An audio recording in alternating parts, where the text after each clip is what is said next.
자, 한번 봅시다. 첫 번째 사주요. 목입니다. 간목. 제일 먼저 밑에부터 보라 그랬죠. 태어난 달을 보니까 해는 수잖아요. 수는 목을 생하는 거 맞죠? 그렇죠? 여기를 보세요. 제가 잘생겼어요. 마스크로 이래 가려가지고 그렇지 사실은 정말 잘생겼거든요. 저를 보셔야 돼요. 반대 보면 안 돼. 제가 영상을 찍으면서도 저는 얼굴 하나로 진짜 먹고 사는 사람입니다. 그러니까 저를 보셔야 됩니다. 딴 데 보면 안 됩니다. 이거 보셔야지 이해를 하셔야 돼요. 이건 이해만 하고 나면 굉장히 쉽습니다. 실제로 제가 왜 이런 말씀 드리냐면요. 정말 제가 대한민국에 있는 사주하는 사람들, 철학원, 유명하다는데 웬만한 사람들은 다 봤어요. 그런데요, 이거 아는 사람이 진짜 없어요. 무슨 원리인지도 이런 것들 몰라요. 그냥 유명하다는 게 보통 일반인들은 뭐 방송에 나가는 거 이런 것들만 생각하는데요. 원리를 얼마나 알고 있느냐가 중요한 거거든요. 여러분들 이거 아시고 나면 정말 대구 시내에서 이거 제대로 아는 사람 한 10명도 잘 안 됩니다. 물론 이제 배운 사람들은 아시겠지만 왜냐하면 이렇게 안 가르쳐줘요. 그러니까 저를 보셔야 돼요. 저 잘생겼습니다. 자, 수는 목을 생하는 거 맞죠? 그런데 아까 전에 말씀드렸듯이 이 수가 진짜 기운이 있는 놈인지 없는지 보라 그랬죠? 앞에 세 개를 보는 거예요. 이 세 개 중에서 이 수를 돕는 게 있나요? 있죠? 수 있잖아요. 그러니까 얘는 진짜 수가 기운이 있는 놈입니다. 그래서 진짜로 목을 도울 수 있으니까 동그라미입니다. 다음으로 토는 목의 기운을 감하는 거죠. 극하는 것도 아니고, 극하는 건 금이잖아, 그죠? 극하는 것도 아니고, 생하는 것도 아니고, 감하는 거죠. 맞죠, 그죠? 삼각형입니다. 이해 가시나요? 자, 다음으로 이 목을 돕는 게, 목을 빼고 몇 개나 있는가 보는 거예요. 여기에서요. 몇 개 있어요? 2개 있죠? 개와 해. 다른 거 없잖아, 그죠? 그러니까 2개는 여기네요. 이렇게 되죠. 그렇죠? 자, 그러면 이건 무슨 사주예요? 예, 강한 사주. 강한 사주니까 한 칸 빼라 그랬죠. 한 칸 옮기라 그랬죠. 목에서 한 칸 옮기면 뭐예요? 화. 목화. 그죠? 그래서 이 사주 용신은 화가 되는 거예요. 이해가셨어요? 다음으로 병을 봅니다. 병은 화죠. 태어난 달부터 봅시다. 목은 화를 생하는 거 맞죠?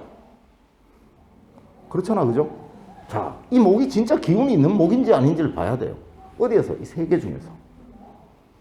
그러면 이 세 개 중에서 이 목을 생하는 게 있나요? 있나요? 있죠? 2개, 그죠? 그러니까 얘는 진짜 기운이 있는 거예요. 다음으로 일지를 보는 거예요. 이 금은 목의 화의 기운을 감하는 거죠. 극하려면 수가 와야 되고, 생하려면 목이나 화가 와야 되는데, 감하는 거잖아, 그죠?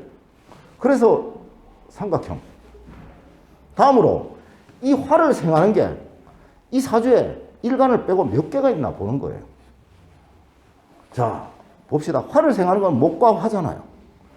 갑이 있고요, 인이 있고요, 인이 있고, 사가 있네요. 4개가 있죠. 4개는 저기 들어가네요. 동그라미예요. 맞나요? 자, 그럼 이건 무슨 사주예요? 예, 신강한 사주입니다. 자, 그럼 동그라미 2개가 있으니까 2칸을 빼면 되죠. 화에서 일간에서 2개 빼는 겁니다. 일간, 목, 화, 토, 금, 수. 일간이 화잖아요.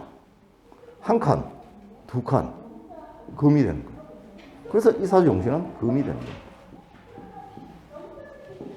이해 가세요? 다음으로요. 경금입니다. 금은, 자, 태어난 달이 목월입니다. 목은 금의 기운을 감하는 거예요. 자, 그래서 이거는 삼각형입니다. 토는 금의 기운을 생하죠.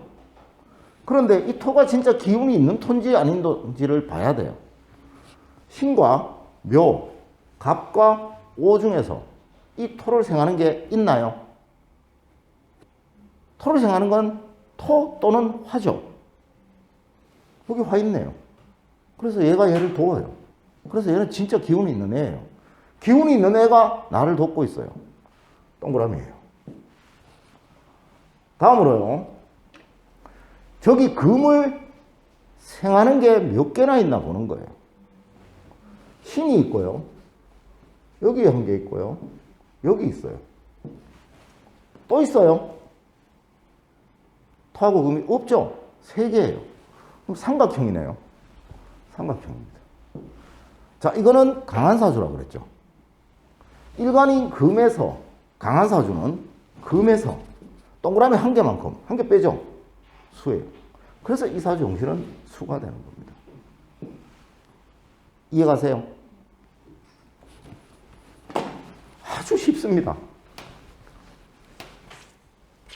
자, 그러면 저번 시간에 드렸는 프린트 혹시 갖고 계신 분 있나요? 이거로 할까? 자, 이거 봅시다. 이거 봅시다. 밑에 아직 안 했는 게 있네.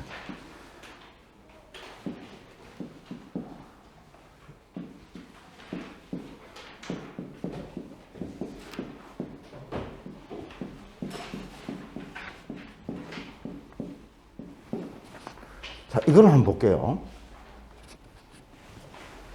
개수예요. 일간이 개수입니다. 토는 수를 극하는 거죠. 그렇죠? 그래서 X입니다. 그죠? 진짜 X인가 봐야 되죠. 앞에 3개 중에서 이 토를 생하는 게 있나요? 있죠? 이건 진짜 X예요. 다음으로요. 여기 토도 수를 극하는 거 맞죠? 무술과 갑인 중에서 저 토를 생하는 게 있나 봐야 돼요. 있네, 무술, 그죠? 진짜 X입니다. 다음으로, 이 수는 생하는 게 몇 개가 있나 봅시다. 이 수를 돕는 거는 금이나 수죠, 그죠? 이 주변에 금이나 수가 하나도 없네요.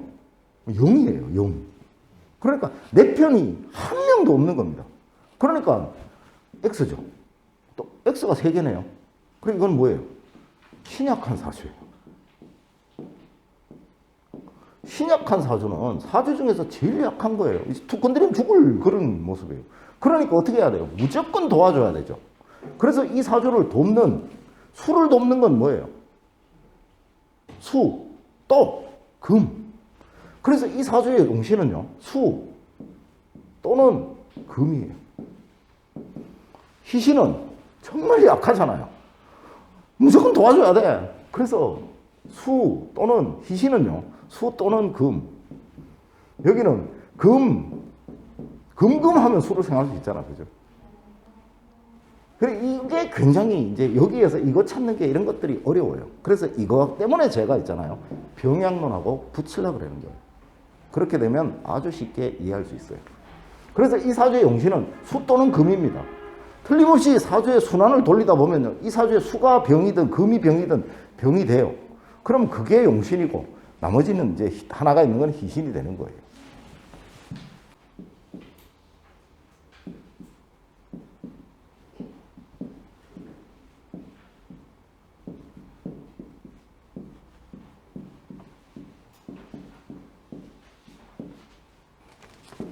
자, 한번 봅시다. 일간이 화입니다. 일간이 화예요. 무조건 태어난 달부터 보는 겁니다. 태어난 달은 토죠. 토예요. 토는 화의 기운을 감하는 거예요. 빼는 거예요. 그죠? 그러니까 삼각형. 극하지도 않고 생하지도 않고 그냥 조금 빼니까 삼각형. 토는 화의 기운을 또 빼는 거네. 그죠? 또 삼각형. 저 화를 생하는 게 도대체 몇 개가 있나 보니까요. 화를 생하는 건 목과 화예요. 목과 화는 병화가 하나 있고요. 묘목이 하나 있어요. 2개죠. 그죠? 삼각형이네요. 자, 이렇게 나오는 거예요. 그래서 이 사주는 균형된 사주라고 하는 겁니다. 농담 같지만요, 이 사주 갖고 가면 거의 대부분의 사람들이 약한 사주, 어떤 사람은 신약한 사주라고 얘기를 합니다. 실제로 이 사주의 단계를 6개로 구분하는 경우도 거의 없어요. 대부분의 분들은 어떻게 보냐면 약한 거, 강한 거 이렇게밖에 생각 안 해요. 억부로는 전혀 이해를 안 하려고 그래요. 그러니까 약하면 무조건 도와주려고 그러고 강하면 무조건 빼려고 그러고 이렇게 돼버려요. 그러니까 어떻게 일이 벌어지냐면요, 용신이 수다 그러면요, 대한민국에 사주하는 사람들 옆반도 그럴 거예요. 거의 90%는 다 있잖아요. 용신 수면 희신 뭡니까? 금이라고 그래요. 이런 거짓말이 어디 있어요. 그러니까 무슨 말이냐면 돕더라도 무조건 많이 도와주는 게 아니에요. 많이 도와주게 됐을 때 오히려 해가 되는 수가 있다니까. 토가 될 수도 있고 화가 될 수도 있고요. 그 다음에 또 목이 될 수도 있고 여러 가지가 될 수 있어요. 이런 것들을 다 구분을 할 줄 알아야 돼요. 그런데 아까 방금 말씀드렸듯이 이런 단계를 정확하게 몰라버리면요, 수가 용신이면 희신은 무조건 금이다 이래요. 그러니까 사람들이 이렇게 얘기하죠. 성명학 할 때도 꼭 나오는 얘기인데요, 상생이면 무조건 좋은 줄 알아요. 그러니까 상생이면 뭐 이름이 초성이 상생, 이제 성명학에 나중에 가면 이런 이론들이 나와요. 초성의 상생론, 그 다음에 자음의 상생론, 그 다음에 주음, 종음론, 이제 나중에 소리호 학설에 들어가면 이런 게 나와요. 초성의 상생론은 뭐냐면 우리 일제시대 때 그죠? 초성이 전부 뭐 금, 토, 화 이러면 무조건 좋다 이러는 거. 초성 갖고만 얘기를 하는 거. 예를 들어서 이정재 이렇게 있으면요, 초성은 보는 거예요. 이응이니까 토구나, 금이니까 지으시니까 금이구나, 이거 금이구나, 와 토하고 금이 연결돼 있으니까 상생이니까 좋네, 이렇게 하는 게 초성의 상생론이에요. 이게 나중에 나오는데요. 그런데 문제는 뭐냐면 얘가 만약에 이정길 이래 돼버리면 난리 나는 거야 이제. 왜냐하면 기역은 목이거든. 아이고 이거 상극이니까 안 돼 이런 소리 하는 거예요. TV에 나오는 이정길 씨, 그죠? 그 사람 보고 뭐라 그러냐면요, 아이고 이런 사람들은 이름이 상극이라 가지고 명도 짧고 어떻게 되고 이런 소리예요. 잘 살고 계시잖아. 그러니까 이런 얘기들이 나옵니다. 이거 원리를 이해를 해야 돼요. 자음의 상생론 같은 경우는 우린 자음이 다 상생이 돼야 된다, 이어져야 된다 이런 거예요. 그 다음에 주음 종음론 뭐 이런 것들이 있는데 이건 나중에 이제 소리호행 들어가면 설명을 드릴 건데요. 이 원칙을 그러니까 정확하게 이해를 하셔야 돼요. 사주학은 다른 게 없어요. 이해예요. 내가 이것을 이해를 하고 나면 아주 쉬운 학문입니다. 그러면 자, 삼각형이 3개니까 도라 그랬죠. 균형된 사주라 그랬잖아요. 균형된 사주는 돕 때 제일 적게 도우라 그랬잖아요. 그죠? 그러면 화를 돕는 거예요. 화를 돕는데 목하고 화겠죠. 화를 돕는 건 목하고 화잖아요. 여기 화가 2개 있으니까 화가 목은 하나밖에 없잖아요. 그러니까 이 돕는 게 아마 틀림없이 목이 될 거예요. 그럼 목이 되는데 희신은 뭐냐? 돕 때 제일 적게 도우라 그랬잖아요. 균형된 사주는 돕 때 제일 적게 도우라 그랬잖아요. 그죠? 목을 제일 적게 돕는다라는 의미는 무슨 말이냐면요, 목의 기운이 강하면 강할수록 많이 도와주는 거죠. 이거는 돕는 양이에요. 돕는 양인데 그 양을 얼만큼 크게 주느냐예요. 목의 기운을 제일 강하게 해버리면 얘를 많이 도와주는 게 되는 거고요. 이 기운을 제일 약하게 만들면 조금 도와주는 거겠죠. 그래서 이 기운을 제일 약하게 만드는 게 뭐예요? 금이잖아요. 그래서 얘는 틀림없이 희신이 금이 되거나 이렇게 된다라는 거예요. 그러면 이 사주가 만약에 여기가 이렇게 돼 있다, 또는 여기가 이렇게 돼 있다, 그러면 신약한 사주잖아. 그죠? 돕기는 도와야 돼요. 목은 틀림없어. 그런데 이제는 많이 도와야 되잖아. 그죠? 그러니까 금이 아니고 뭐가 들어가야 되냐면 얘를 많이 도와줘야 되니까 수 같은 거 이렇게 되는 거예요. 이게 이제 우리 용신론에서 말하는 희신 이론입니다. 그런데 이렇게 하면은 헷갈리실 거니까 병약론하고 다음 시간부터 붙여서 설명을 드리도록 할게요. 이거는 억부론과 병약론은 다시 한번 말씀드리지만 우리나라에서 가장 뛰어난 사주학자들이 만든 이론들이에요. 그러니까 그 이론이 여기에도 맞아야 되고 여기에도 맞아야 돼요. 그러니까 두 개를 이렇게 섞어서 하게 되면 공부하시는 분들이 굉장히 쉬워요. 물론 이 길로, 이걸 이제 전문적으로 내가 이 길로 나가야 되겠다. 그런 분들 같은 경우는 이 희신 이론을 여기에서도 또 알아야 되겠죠. 그런데 전문적으로 막 여기에 파고들어서 막 연구하고 이렇게 하실 분들은 뭐 있겠나. 그죠? 그러니까 이거 하고 다음 시간부터는 이제 두 개 붙여서 용신과 희신을 정확하게 찾는 법을 이제부터 찾을 거예요. 그건 이제 다음 시간부터 할 거고요. 자, 다음으로 뭐 어떻게 되냐면 이렇게 돼요.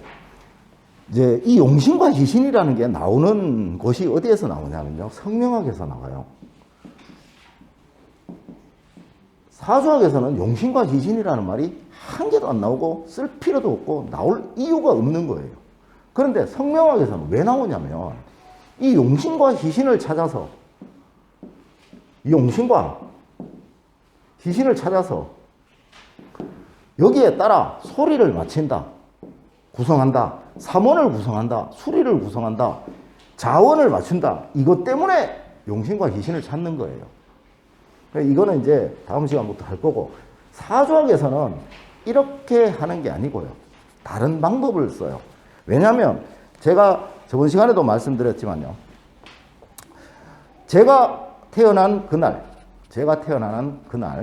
저와 똑같은 사주를 가지고 태어난 사람이 우리나라에 약 300명쯤 됩니다. 자, 300명쯤 되는데 저 300명이 다 다르게 살고 있어요. 여기서 저같이 이렇게 학교에서 이렇게 있는 사람도 있을 거고요. 저는 뭐 그래도 먹고 살 만큼 있으니까 먹고 살 만한데요.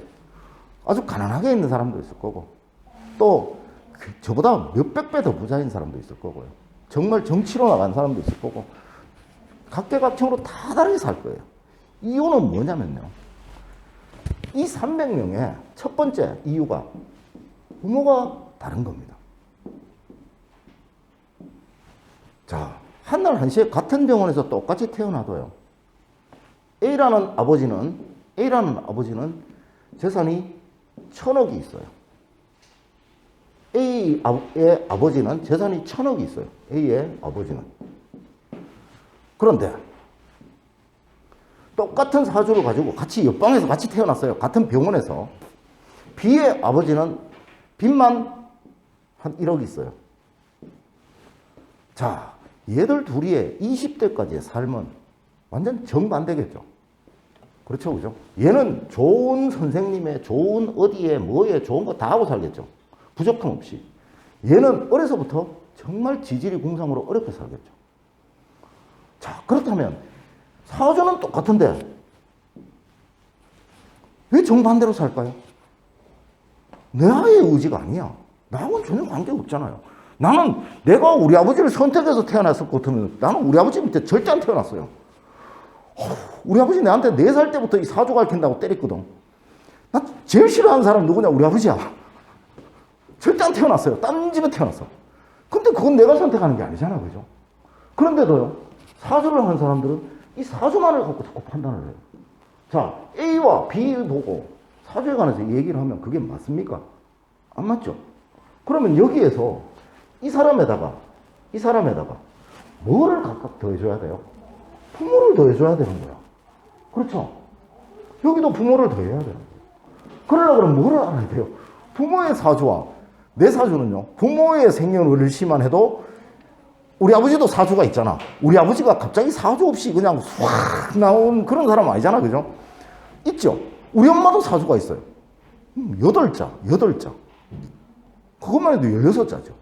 내 것까지 8자야. 없는 게 뭐가 있겠어요? 오행이 목화토 금수 5개밖에 없는데. 그렇지, 그죠? 자, 그러면 이 둘이가 가다가요. 20세가 되어서 결혼을 했어요. 결혼을 했는데 실제로 제 친구 중에 그런 애가 있어요. 대구에서 저 대연동 있는 데서 치과 의사인데 내가 어디라고 말은 안 할게요. 제 친구인데요. 결혼할 때는 서울 강남 태란로 거기에 12층짜리 치과를 아버지가 차려줬어요. 어마어마하죠. 서울대 치대 나왔어요. 그래갖고 치과 의사로 정말 대단했어요. 그래서 제가 그때는 찾아가면 아는 척도 안 했어요. 이 자식이. 바빠 임마 이러고 연락도 안 하고 이랬어요. 그랬는데 지가 대단하니까 와이프도 대단한 집을 얻었겠죠. 그죠? 와이프는 사업가의 집이었어요. 되게 잘 사는 아버지가 되게 와이프도 사업을 하는 사람이야. 근데 문제는요. 한 10년 살다가 와이프가 부도가 났거든요. 그래갖고 거기에 대한 빚이 전부 있잖아요. 남편의 그 건물까지 전부 압류가 다 들어갔어요. 그래서 얘가 지금 뭐 하냐면요. 여기 있어요. 대구에. 치과에 월급 의사하고 있어. 내가 한 번씩 짜장가면요. 짜장면 한 그릇 사도 이래요. 이제는 지하고 내하고 역전됐어. 자식 더러운 놈. 역전됐어요. 자, 얘는 아버지한테 잘 받았는데 와이프 때문에 역전돼 버렸는 거예요. 그죠? 이제 빚만 이제 어마어마한 거예요. 평생 지는 갚아도 못 갚는데. 그리고 얘는 진짜 점심때 짜장면 먹어요. 다음으로 B는 이렇게 살았는데 우리 아버지의 힘들었던 걸 내가 다 원수를 갚겠다. 개천에서 용 한 마리 난 거예요. 그래서 어디다가 주식을 좀 투자하고 비트코인에다 투자하고 땅을 좀 샀는데 대박이 나쁘네. 그래갖고 재산이 한 100억 됐어요. 근데 그걸 투자한 사람이 누구냐? 내가 했으면 괜찮은데, 얘가 했으면 괜찮은데, 얘 와이프가 결혼하고 나서 했어요. 얘는 덩달아 부자 됐잖아. 예를 들어요. 제가 얼마 전에 그 TV 보면 그런 거 나오더라고. 로또가 당첨되면 와이프한테 말을 합니까? 안 합니까? 그건 말하더라고. 안 할 수 있나? 걸리는데. 자, 우리 집 사람이 로또가 됐어요. 그러면 제일 먼저 제 차부터 바뀌겠죠. 맞죠? 그죠? 나는 천지개벽해도 차부터 바꿔달라 그래. 다음에 뭐 다 바뀌겠죠. 그죠? 그러니까 결혼을 하고 나서 20세 이후에는 이 아내와 남편을 둘이를 균형을 내야 되겠죠. 20세 이전까지는 부모와 내 사주를 균형을 내서 사주 해석을 하는 겁니다. 내 사주는 아무 의미가 없어요. 나라는 사람은 그냥 그대로 태어났는데 우리 아버지가 1000억이야. 그러니까 나는 태어나면서부터 기사 딸린 차를 타고 다니고 아침에 일어나면 세수까지 다 시켜주는 아줌마가 있었어요. 이렇게 되는 사람이 있는 반면에 아닌 사람 있잖아. 이재용 씨가 사주가 좋아 이재용입니까? 지가 내보다 잘난 거 한 개도 없어요. 아버지가 잘났지. 맞잖아. 그죠? 그러니까 이때는 뭐예요? 부모운이라는 거예요. 그렇다는 것은 우리 사주학이라는 것은 뭐냐면요.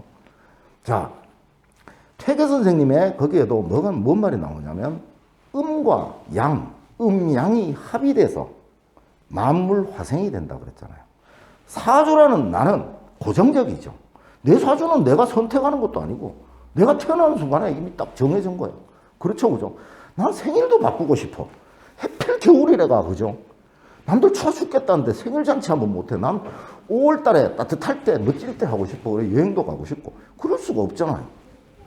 그러니까 나라는 음에다가 내 주변에 아버지라는 양이 붙어서 결과가 만들어지죠. 그럼 이건 뭐예요? 선천운이죠. 그렇죠? 이건 후천운이에요. 다음에요. 이렇게 살아오다가 부인을 만났어요. 나라는 사람의 부인이 누가 되느냐에 따라서 내 삶이 달라지는 거죠. 그래서 우리의 학문은 제가 처음 말씀드렸지만 궁합론입니다. 사주만 갖고 있는 건 없습니다.